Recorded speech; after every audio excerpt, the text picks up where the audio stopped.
En matière de cyberrisque, on parle à la fois d'atteinte au système d'information et d'atteinte aux données. Extorsion de données personnelles, confidentielles, voire médicales. Consécutive généralement à un acte malveillant ou de terrorisme, une erreur humaine, une panne ou un problème technique, ou enfin un événement naturel ou accidentel.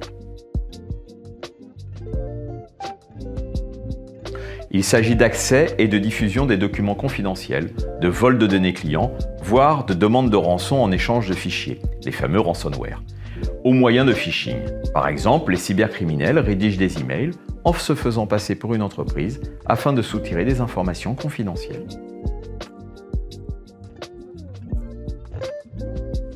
Les contraintes réglementaires obligent de notifier toute fuite de données dans un délai de 72 heures aux clients qui ont été attaqués au travers les fichiers de l'entreprise et à l'autorité de contrôle, c'est-à-dire la CNIL.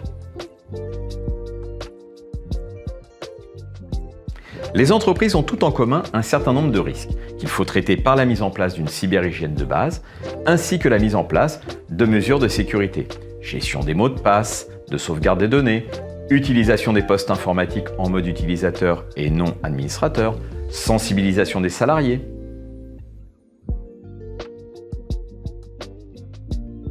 Quelle que soit leur activité ou leur taille, qu'elles soient domiciliées en France ou qu'elles ciblent le marché européen, toutes les entreprises qui collectent ou traitent des données personnelles sont concernées.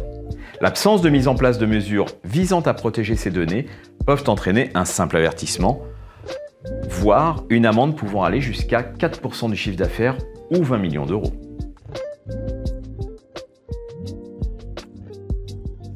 La cyberassurance permet de réduire l'impact d'une cyberattaque et ou d'une violation de données en proposant des garanties adaptées. Tout d'abord, une cellule de gestion de crise pour gérer l'urgence réglementaire, commerciale, juridique et informatique. Ensuite, une couverture garantissant les conséquences d'une atteinte au système d'information, notamment les pertes d'exploitation et les frais de reconstitution des données.